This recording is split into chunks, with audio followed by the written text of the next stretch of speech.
Tafsir Al-Azhar Quran Surat Al-Ma'idah ayat 42. A'udzu billahi minasyaitonir rajim. Samma'una lil kadhibi akaluna lisuhti. Fa in ja'uka fahkum bainahum au a'rid anhum wa in tu'rid anhum fala yadurruka syai'an. Wa in hakamta fahkum bainahum bil qist. Innallaha yuhibbul muqsitin. Mereka suka mendengar-dengar untuk berdusta. Mereka suka memakan harta haram. Maka jika mereka datang kepada engkau, hukumlah di antara mereka atau berpalinglah dari mereka. Dan jika engkau berpaling daripada mereka, di dalam mereka akan membahayakan bagi engkau sesuatu pun. Dan jika engkau menghukum, maka hukumlah di antara mereka dengan adil. Sesungguhnya Allah cinta kepada orang-orang yang berlaku adil. Mereka suka mendengar-dengar untuk berdusta. Mereka suka memakan harta haram. Diulangkan lagi menyebut perangai buruk setengah mereka suka datang mendengar-dengar perkataan, tetapi bukan buat diterima, melainkan buat disalah-artikan. Artinya didustakan, terlebih dilebih-lebihi atau dikurangi.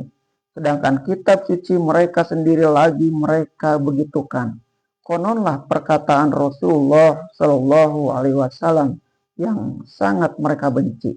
Dan mereka suka memakan harta haram, suhti, yang menurut tafsir Ibnu Mas'ud dan Ibnu Abbas ialah harta uang suap, uang sogok.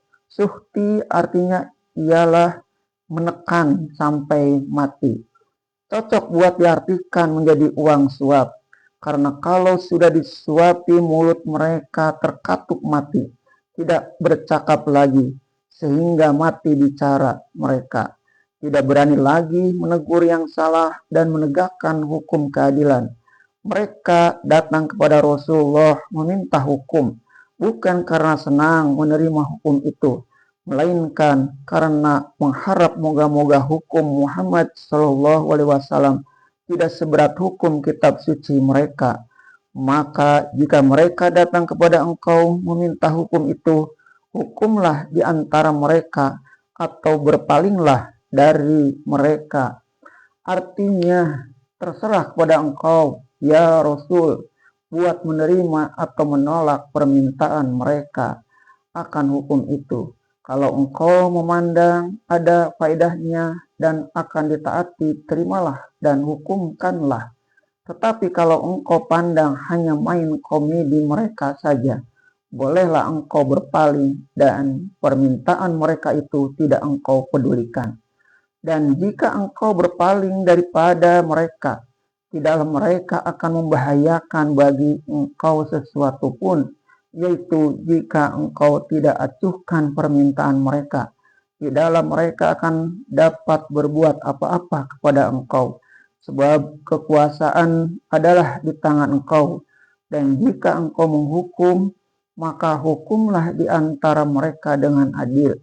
Maka kalau menurut pertimbangan permintaan mereka patut dikabulkan, kabulkanlah dan jatuhkanlah hukum itu dengan adil, dengan tidak memilih bulu, tidak segan menyegan, tegak lurus di dalam kebenaran, untuk menjadi contoh teladan bagi mereka tentang bagaimana caranya menegakkan keadilan.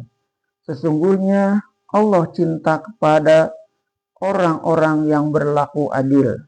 Sokongan besar akan diberikan Allah kepadamu lantaran engkau menegakkan keadilan itu. Hanya dengan keteguhan menegakkan keadilan, ketentraman dan kekuatan akan tercapai dan umat pun akan merasa bahagia. Adilah yang menjadi tiang-tiang dari bangunan umat.